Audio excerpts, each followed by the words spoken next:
Welcome back, everyone. This is Dave from Corman Productions, here to do another rewatch video of Quantum Leap, Season 2, Episode 6, titled Good Morning Peoria. It takes place on September 9th, 1959, originally aired on November 8th, 1989. The episode's description reads as follows. Sam is a radio DJ and has to help bring rock and roll to Peoria. The episode was directed by Michael Zinberg, who directed 9 other episodes of this series, as well as serving as co-executive producer for 45 episodes. Additionally, he also worked on Jag, Donald Pizzario's other series. He directed 2 episodes of this series, as well as serving as a co-executive producer for about 10 episodes of that series. And he has a nice career otherwise, having directed 99 other projects. The episode was written by Chris Rapunzel, who also wrote 9 other episodes of this series, and I just finished doing a video on Lois and Clark, mainly because of the crossover between this series and that one, in that there's a lot of talent that shows up here that also worked on that series. He did 6 episodes of Lois and Clark. And he also directed, or rather wrote, 2 episodes of The X-Files and Briscoe County Jr. So he was quite busy working a lot of my favorite 90s series. As I suspected, this episode is still quite good, in my view, watching it nearly 30 years later. However, a lot of the scenes are hard to talk about because it is mainly about music, and music is playing, and there's dancing and all that. So this might actually end up being a shorter video than normal, which I sort of indicated was an indication of how I feel about an episode. In this case, that won't be true. This is an absolutely stellar episode and a highly enjoyable one. Sam leaps in and finds himself in a studio. A radio station studio, but he's all kinds of confused, stumbling around, struggling to get his bearings. It's almost like the guy has never leaped before. Meanwhile, his boss, played by Patricia Richardson, is getting increasingly annoyed with him. Richardson went on to star in Home Improvement as Jill Taylor, Tim Allen's wife. In addition to that, she had a series of her own called Strong Medicine, and she had a rather sizable role on The West Wing in the final seasons of that show. Sam Beckett continues to fumble around and eventually discovers how to do his job, which includes reading a commercial and playing a record. But he doesn't end up playing rock and roll, which the station has been known for. He ends up playing some kind of love song. Patricia Richardson is playing Rachel, and Sam is Chick Howell. They early on establish a antagonistic relationship, which, given the fact that Sam has seemingly forgotten how to do his job, or never knew how to do it in the first place, I don't know, he kind of deserves the little tongue lashing he gets from his boss, which amounts to mild sarcasm. After signing off so that a fellow DJ can take his shift, this DJ played by Todd Morrell, who appeared in 2 episodes of the next Star Trek The Next Generation as the same character, Sam ends up in the middle of a meeting between Fred Beeman, who apparently advertises on their station. He's played by Richard McKenzie, who also was in MacGyver, In the Heat of the Night, and Picket Fences, as well as a old movie, old from modern day standards anyway, The Ghost in the Machine. Fred is upset with Rachel for playing rock and roll, which he feels has a corrupting influence on the children. But rock and roll is how Rachel has made her money with the radio station. Sam ends up involving himself in the meeting, saying that rock and roll is not dangerous. It isn't gonna turn the kids into little Satanists. The kids will be alright. Maybe. Al pops in just in time for this conversation, appearing at the 7-minute and 52-second mark. Anyway, Fred is not sold on Sam's arguments. So he ends up pulling his advertising. And there is a threat from the government, the local government, I guess, to ban rock and roll. Rachel ends up threatening Sam that if he's late again, he will be fired after this scene. After this, Al and Sam go on a walk and talk, talking about Sam, for some reason, not liking Rachel, feeling like she's getting under his skin. And Al says that there's a 54% chance that Sam is there to save Rachel, not from death, save the station, because after that goes under, her life goes down the toilet. To save the station, Sam has to make the station number one.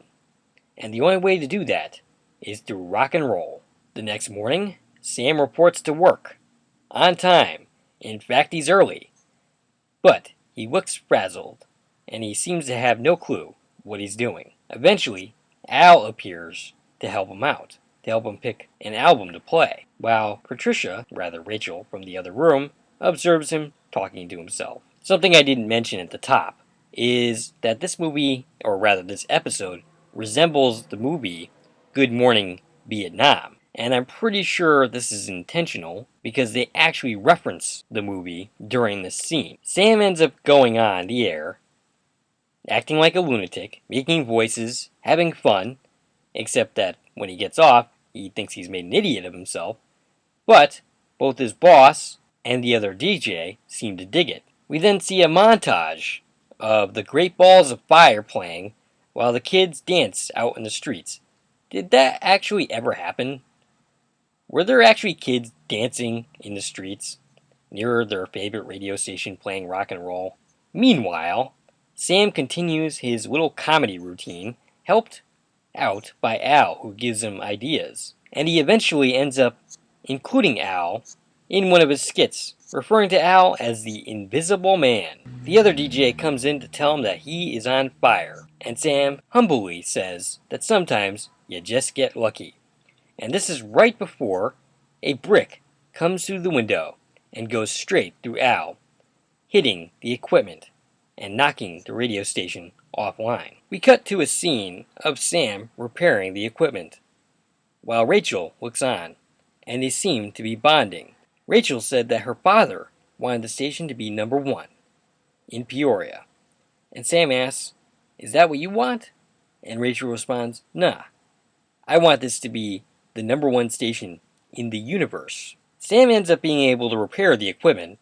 I mean, the man did build a time machine, so you figured he'd be able to do this, and gets the station back up and running. Which is when Al spots someone he recognizes, and it happens to be Chubby Checker, the creator of the twist, and he's played by Chubby Checker himself, which is funny, because this episode is set in 1959. Chubby Checker was born in 1941, which would make him about 18 years old at the time that he came up with the twist.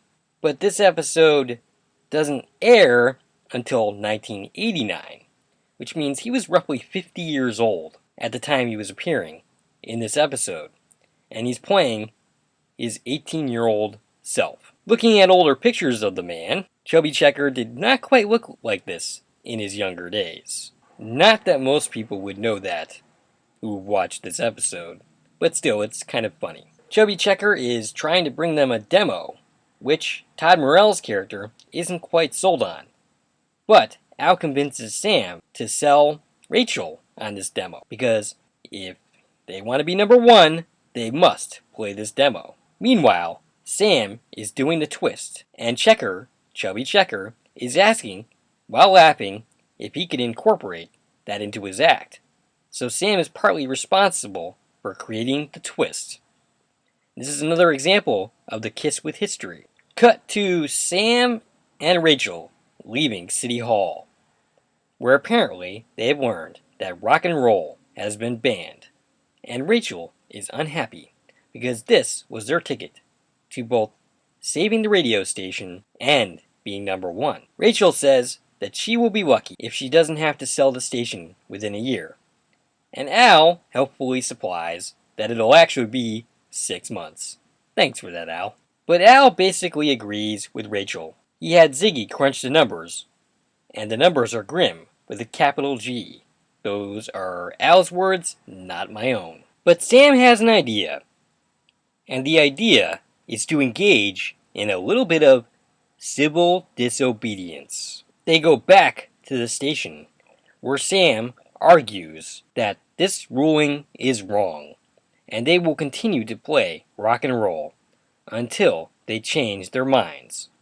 And we cross-cut to Fred Beeman reacting to this news. He is decidedly less than pleased. As the episode continues, Sam makes First Amendment arguments that are pretty convincing and impresses Rachel. But in response, they end up cutting the power. Sam and Rachel end up in the basement, trying to get the generator going, which takes both of them. They get the radio station back online, and the kids celebrate, while Fred Beeman, on the other hand, continues to swear. Fred Beeman ends up calling them, and Sam says that if he keeps this up, rather he has Rachel say this, that they will get the news media involved, which is a threat that they end up sticking with. Rachel ends up asking Sam why he's doing this, and in the middle of this, where Sam ends up sharing a poem, we don't hear any music, and I don't know if that means that the music has stopped and they just didn't notice, or if the cutting of the music was for our benefit so we could better hear this conversation. Sam ends up reciting a poem, which is his reason for the civil disobedience, and then he asks Rachel the same question through the mic, and I'm not entirely sure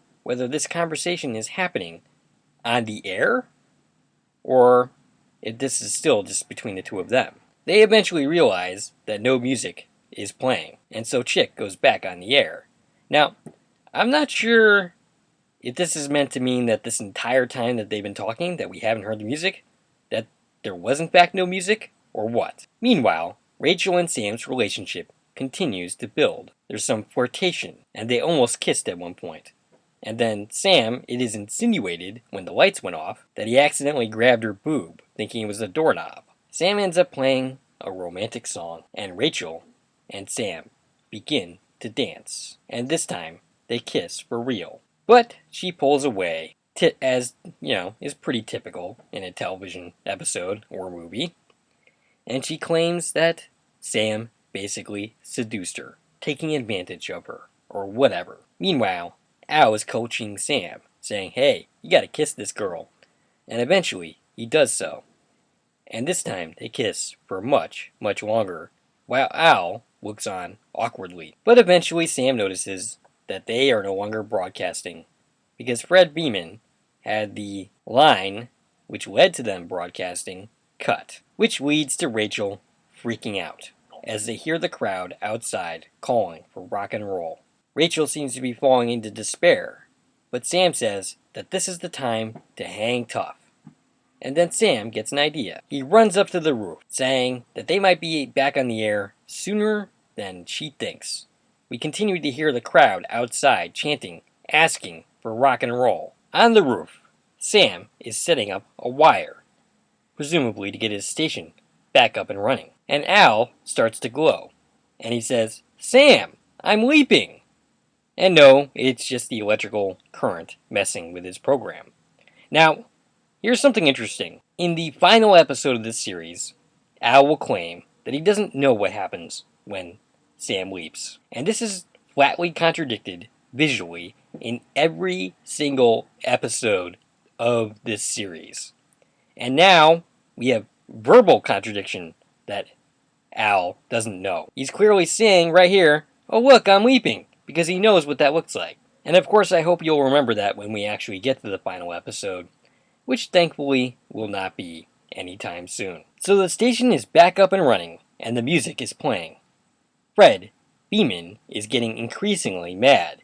He starts trying to break down the door. Sam, on the air, eventually quotes Fred Beeman, who is making a compelling case for free speech, and this seems to take the wind out of Fred Beeman's sails. He tries saying that this case is different than the one he described in the past, but it isn't. It applies just the same. And eventually Fred goes home, having been defeated. Having won, Rachel and Sam exit the building to join the throng of celebrating teenagers. And Sam announces that the radio station will become number one, and in a year, Rachel and Sam, rather chick, will get married. And Sam expresses surprise about this. Rachel, of course, overhears and asks, "Is that a proposal?" And Sam says, "Well, I think we should get to know each other a little bit better." And Rachel says, "Well, fine. You can buy me breakfast right after you finish your shift." And then Sam leaps. And that, ladies and gentlemen, is the end of the episode. Now, in the prior episode, I suggested that the life and death Jeopardy plot was not needed. And here is the proof of that. There is no life or death going on in this episode. It is purely about this story to save this radio station and about rock and roll and the First Amendment. And it is highly effective without needing a suspenseful plot. This was a very good episode. Once again, I just didn't really have a lot to say about it because a lot of it is just montages of people dancing and rock and roll, but it is very good. It just didn't inspire a lot of commentary from me. Next week, we will be talking about Thou Shalt Not. Another good episode, one that's not necessarily as fun to watch. It is very, very sad. We'll see if it holds up next week when I talk about it. Anyway, if you like this video and want to support the channel, there are a number of ways to do so. You can follow me on Twitter at Core Productions. You can join my Corman Productions Facebook page. You can buy something from the Corman Productions store on Zazzle. You can buy me a coffee, which is a new way to support content creators such as myself. And of course, you can like, share, and comment on this video, as well as subscribing to my channel. This is Dave from Corman Productions, signing off.